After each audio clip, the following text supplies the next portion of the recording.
आहेत. कदाचित भाग्यामध्ये दुसऱ्या कोणाच्याही हस्ते उद्घाटन नव्हतं, त्यांनीच मुख्यमंत्री म्हणून हे उद्घाटन करावं अशी मुंडे साहेबांची स्वतः इच्छा होती. ते आदरणीय या महाराष्ट्राचे अत्यंत कष्टाळू आणि कर्तृत्ववान मुख्यमंत्री देवेंद्रजी फडणवीस, या जिल्ह्याचे पालकमंत्री आदरणीय शिवेंद्रसिंह राजे भोसले, माझे सहकारी मंत्री ग्रामीण विकास त्यांच्याकडे आहे, मागच्या 5 वर्षाच्या आधी माझ्याकडे होतं, त्यामुळे त्यांच्याकडनंही खूप अपेक्षा आहे ग्रामीण भागाच्या.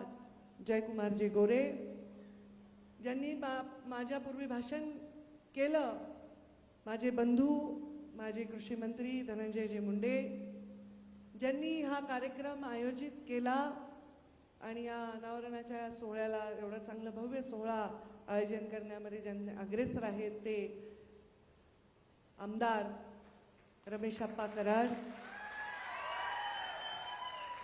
मुंडे साहेबांनी ज्यांना युवा मोर्चाचा अध्यक्ष बनवलं ते देवेंद्रजी, नंतर ज्यांना बनवलं ते धनंजय मुंडे आणि त्यांच्यानंतर ज्यांना बनवलं ते संभाजी पाटील निलंगेकर, तेही मंचावर उपस्थित आहेत. त्यांनी पालकमंत्री म्हणून काम केलं.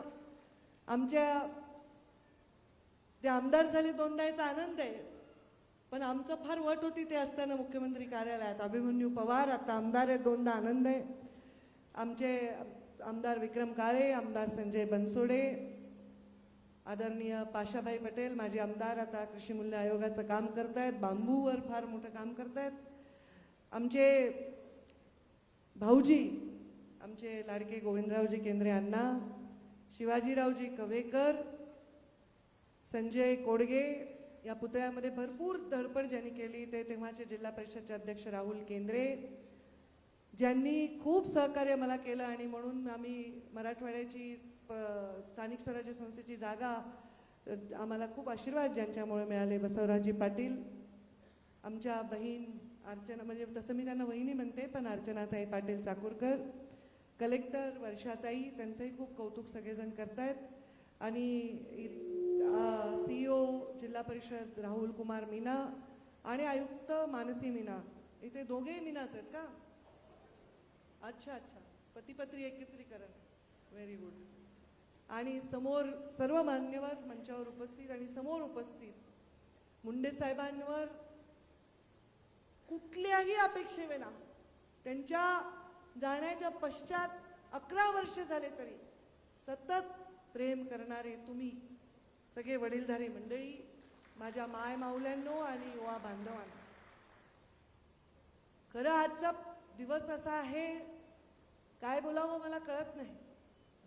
ज्या दिवशी मुंडे साहेबांचं निधन झालं त्या धक्क्यातून कशी त्या म्हणजे धुक्यामध्ये वावरल्यासारखे आम्ही कितीतरी दिवस वावरलो. मी जेव्हा हॉस्पिटलमध्ये गेले त्या सगळ्या दिल्लीमध्ये मला कोणीच ओळखीचं वाटत नव्हतं, तेव्हा मुंडे साहेबांच्या मृतदेहापाशी देवेंद्रजी उभे होते आणि तो एकच चेहरा मला वाटलं की अरे मी देवेंद्रजी म्हणून तिथे खूप जोरात टाहो फोडला. कारण मला असं वाटत होतं की विमानात बसताना आदरणीय नितीनजींचा फोन आला होता, त्यांनी सांगितलं होती परिस्थिती, पण मन मानत नव्हतं. मला वाटत होतं एवढ्या लाखो लोकांच्या प्रार्थना माझे बाबा नाकारणार नाहीत, ते मास लीडर आहेत, ते लोकांची कधीच नाही म्हणत नाहीत, ते लोकांची याचना कधीच नाकारणार नाहीत. मी दवाखान्यात जाईपर्यंत मुंडे साहेब चमत्कारिक दृष्ट्या ते ट्राय करत होते ना, त्यांना रिवाईव्ह करायचं, ते जीवित असतील अशी अपेक्षा, भाबडी अपेक्षा होती. त्यांचा मृत्यू स्वीकारण्यासाठी खूप खूप खूप दिवस लागले. त्यांची डॉक्युमेंटरी बनवली तेव्हा कळत नव्हतं की काय ओळी मुंडे साहेबांसाठी बोलाव्या. एक आह भरी होगी हमने न सुनी होगी, एक आह भरी होगी हमने न सुनी होगी, जाते जाते तुमने आवाज तो दी होगी. हर वक्त यही है गम, उस वक्त कहाँ थे हम, कहाँ तुम चले गए. मुंडे साहेबांनी जीवनात काय कमवलं मला माहित नाही, कारण मी त्यांची वारस आहे. वारस तुम्ही सर्वच आहात, मंचावरचे देवेंद्रजी आहेत, मंचावरचे सगळे लोक आहेत. पण जेव्हा लोकसभेची 2014ची निवडणूक झाली तेव्हा एका सभेत साहेबांनी सांगितलं, पंकजा धन्यवाद. छोटीशा पंकजाचा ऊर भरून आला. का धन्यवाद म्हणले डझनभर आमदार मला पाडायला बसले होते, माझी एकच लेक 12 आमदारांना भारी पडली आणि माझा वारसा मी निवडला. जिवंतपणी त्यांनी मला वारस घोषित केलेला आहे. आणि हे वारस जमीन जायदाद पद प्रतिष्ठा याच्याही पलीकडचं आहे. मी गेल्या 5 वर्षात कुठल्याही पदावर नव्हते तेव्हा अनुभवलेला आहे. माझे वडील हे माझे गुरु होते, त्यांनी मला काय करायचंय कधीच शिकवलं नाही, पण काय नाही करायचंय हे जरूर शिकवलं होतं. आणि म्हणून बरेच लोक, मी कधी कुणाचा एकेरी उल्लेख करत नाही, माझ्या माघारी मी कधी कुणाची प्रतारणा होईल असं कधी बोलत नाही, पातळी सोडून बोलत नाही, कुणाचा राग वाटत नाही, मला कुणाविषयी द्वेष वाटत नाही. मला तर वाटतं की माझं नशीब किती मोठं आहे की माझ्या वडिलांना जाऊन आज 11 वर्ष झाले त्यांचा पूर्णाकृती पुतळा उभारतोय आणि त्यावेळी स्वतः देवेंद्रजी मुख्यमंत्री आणि मी मंत्री म्हणून इथे हजर आहे. काय मागू देवाला, जोळी कमी पडेल इतकं प्रेम लोकांनी दिलं. लोकांचं प्रेम तेव्हा कळतं जेव्हा माणूस काही नसतो. आणि मुंडे साहेब मंत्रिपदाची शपथ घेण्यास ती आयुष्यातल्या सगळ्यात संघर्षमय जीवनात होते, तेव्हा मुंडे साहेबांना लोकांनीच प्रेम दिलं. मुंडे साहेबांच्या जाण्यानंतर एका मुसलमान माणसाला हार्ट अटॅक आला बातमी ऐकून आणि तो दागच्या जागी दगावला. हे प्रेम आहे. असंख्य तरुण आत्महत्या करत होते, वेडे झाले होते. मुंडे साहेबांच्या चितेत आम्हाला ढकलून द्यायची लोकांची तयारी होती, एवढा आक्रोश त्यांच्या डोळ्यामध्ये होता.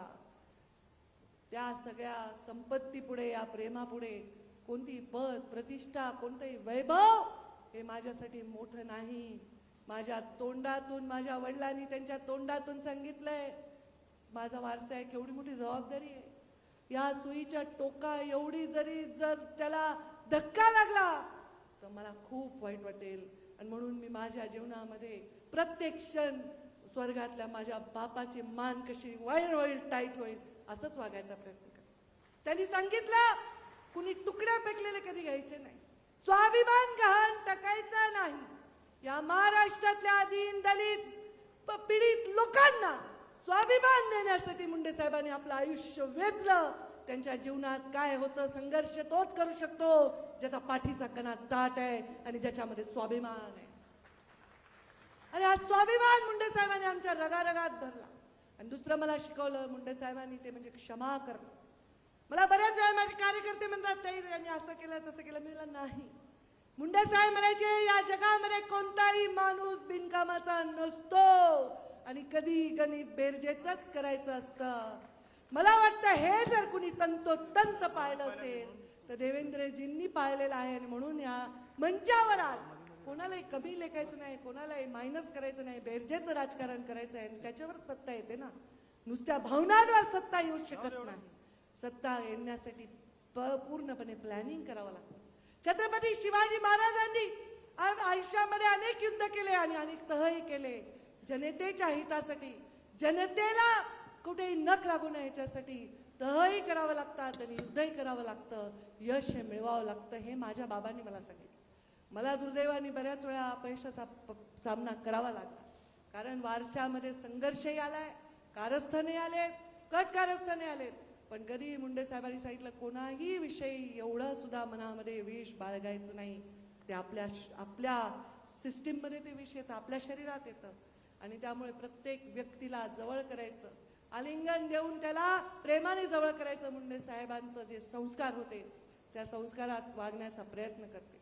बऱ्याच वेळा काही लोकांचे वैयक्तिक गोष्टी असतात. देवेंद्रजी, आपल्याला तर खूप अनुभव येत असेल, त्याचं एखादं काम राहिलं, त्याचा एखादा इगो हर्ट झाला, ते म्हणतात मुंडे साहेबांसारखं ताईची कार्यपद्धती नाही. मी म्हणते हो, माझी कार्यपद्धती मुंडे साहेबांसारखी नाही. माझी कार्यपद्धती मुंडे साहेबांना जशी पाहिजे तशी आहे. कारण मुंडे साहेब मला नेहमी म्हणायचे, हे वाक्य आज श्रावण सोमवार आहे, वैद्यनाथाचं दर्शन घेऊन आले, उपवास आहे मला आणि माझ्या पित्याचं गोपीनाथाचा पुतळ्याचं अनावरण करता आलं आणि बाजूलाच एक पुतळा अजून होता, स्वर्गीय विलासराव देशमुख साहेबांचा पुतळा. कारण एक प्रांजळ आणि सोज्वळ राजकारणाचं मूर्तिमंत उदाहरण कोणी उभं केलं असेल तर या दोन जोडीने केलं. एक मैत्री केली, पण कधी पक्षाची कधी कुठली प्रतारणा केली नाही. एकमेकांची मैत्री लढले, विरोधातही लढले पक्षाच्या, पण पक्षाचे आपापले नेते बनून लढले. त्यांच्या पुतळ्याचं अनावरण मी पालकमंत्री असताना माझ्या हस्ते झालं, तो क्षण आठवला. आणि म्हणून एवढाच मी या निमित्ताने सांगेन, मुंडे साहेबांनी मला सांगितलं, 1000 वेळा सांगितलं, तुला गोपीनाथ मुंडे व्हायचंय पण सुधारित आवृत्ती व्हायचंय. त्यामुळे मला जसं वाटतं तसं तू काम कर, कारण बऱ्याच वेळा मला जसं वाटतं तसं मला करता येत नाही, ते तू कर. आणि म्हणून तत्वांशी प्रतारणा न करता, सामान्य माणसाच्या हिताची प्रतारणा न करता, कधी स्वाभिमान गहाण न टाकता राजकारण करण्याचं वचन मी माझ्या मृत होण्याच्या आधी माझ्या पित्याला दिलंय. त्या वचनावर मी शेवटच्या क्षणापर्यंत काम करत राहीन, हे वचन आज तुम्हाला देतो. रमेश आप्पा, तुम्ही रेणापूरचे आमदार झाला, तो मोठं भाग्य आहे. कारण मला तर परळीचं व्हावं लागलं. जेव्हा रेणापूर आणि परळी वेगळे झाले, परळी मतदारसंघ नवीन झाला, तेव्हा मला परळीचं आमदार व्हावं लागलं. 2 वेळा मी परळीचे आमदार झाले. पण रेणापूरच्या लोकांनी जे प्रेम दिलं ते मी कधी कधी कधी विसरू शकणार. 2004ला मुंडे साहेबांच्या प्रचारासाठी पानगावची रेणापूरची जबाबदारी माझ्याकडे होती आणि 2014ला मुंडे साहेबांच्या लोकसभेची जबाबदारी होती. या सगळ्या प्रवासात खूप शिकले, खूप काही आहे माझ्याकडे. मला लोक सांगतात मुंडे साहेबांचं चरित्र लिही. आता मी लिहीन का नाही माहित नाही, माझ्याकडून ते होईल का नाही माहित नाही, पण जेव्हा जेव्हा तुमच्या डोळ्यात मी बघते मुंडे साहेबांचं चरित्र मला तिथेच दिसतं. म्हाताऱ्या माणसाच्या डोळ्यामध्ये मुंडे साहेबांची प्रतिमा दिसते. माय माऊलींनी डोळ्याला पदर लावला, तिच्या अश्रूत मुंडे साहेबच सांडताना मला दिसतात. आणि तरुणांच्या ऊर्जेमध्ये देखील आजही मला मुंडे साहेब दिसतात. आणि ते मुंडे साहेब जिवंत ठेवण्याचं मोठं कर्तव्य हे माझं तर आहेच, पण आपल्या सर्वांचं देखील आहे. त्यामुळे आज जे खरी साहेबांची शिकवण होती, छोट्या छोट्या लाभासाठी, छोट्या छोट्या गोष्टींसाठी खूप मोठे नाते असतात. नाते फार महत्वाचे असतात. रक्ताची नाते तर आपल्याला निवडता येत नाही, पण आपण जे नाते स्नेहाने प्रेमाने निवडत असतो ते नाते फार महत्वाचे असतात आणि ते कशाही पेक्षा श्रेष्ठ असतात. तसंच नातं या लातूरचं मुंडे साहेबांचं आहे. मी विलासरावजींचा उल्लेख केला, विलासरावजी आणि मुंडे साहेबांचं आहे. तसंच नातं तुमचं आणि माझं आहे. चूकभूल कधी क्षमा करा. कधी कधी राजकारणामध्ये एखादी घटना आपल्याला यशस्वी करता येत नाही, पण मनामध्ये कधीही लोकांच्या विरोधात कोणाच्या वाईट करण्याचा हेतू कधीही नसणार. मुंडे साहेबांनी जी शिकवण दिली, मी थकणार नाही, मी रुकणार नाही, मी कुणासमोर कधी झुकणार नाही, हे वाक्य आज म्हणते मंचावर. कारण मीडियावाले असे लावतात, पंकजाताई असे म्हणल्या, ते याला म्हणल्या, त्याला कोणाला नाही म्हणले. मी कोणाला नाही म्हणले, मी परिस्थिती समोर झुकणार नाही, मी उतणार नाही, मी मातणार नाही, मी घेतला वसा टाकणार नाही, असा शब्द देते. खातं माझ्याकडे आहे पर्यावरण आणि पशुसंवर्धन. दोघांनाही बोलता येत नाही, व्यक्त होता येत नाही. एवढी मोठी जबाबदारी प्रधानमंत्री नरेंद्र मोदी आणि आमचे देवेंद्रजी यांनी मला दिलेली आहे. आणि प्रत्येक वेळी आता कृषीचा दर्जा आपण पशुसंवर्धनाला दिला, टाळ्या वाजून देवेंद्रजी फडणवीस यांचे आपण आभार माना. अजितदादांनी आणि देवेंद्रजींनी खूप एक मला सहकार्य त्याच्यामध्ये केलं. आणि आता रिव्हर म्हणजे नदीचं पुनर्जीवन करण्यासाठीचं प्राधिकरण निर्माण करण्याच्या निर्णयाला सुद्धा देवेंद्रजींनी ग्रीन सिग्नल दिला.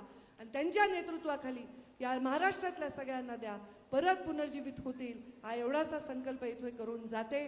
आणि आपल्या सर्वांचे आशीर्वाद सदैव मला लाभतील. असंच काम चांगल्या माणसाचे, चांगल्या ज्याच्या निष्पाप मनाचे आशीर्वाद सदैव मला लाभतील, असेच तुमच्याकडनं अपेक्षा व्यक्त करते. आणि माझ्या वाढत चाललेल्या, माफ करा देवेंद्रजी, मी एवढं कधी तुमच्यासमोर भाषण नाही करत, पण आज भावना थोड्या अनावर झाल्या, क्षमा करा. 5 मिनिटं जास्त बोलले तर माझ्या वाढत चाललेल्या भाषणाला विराम देते. जय हिंद, जय महाराष्ट्र. धन्यवाद ताई.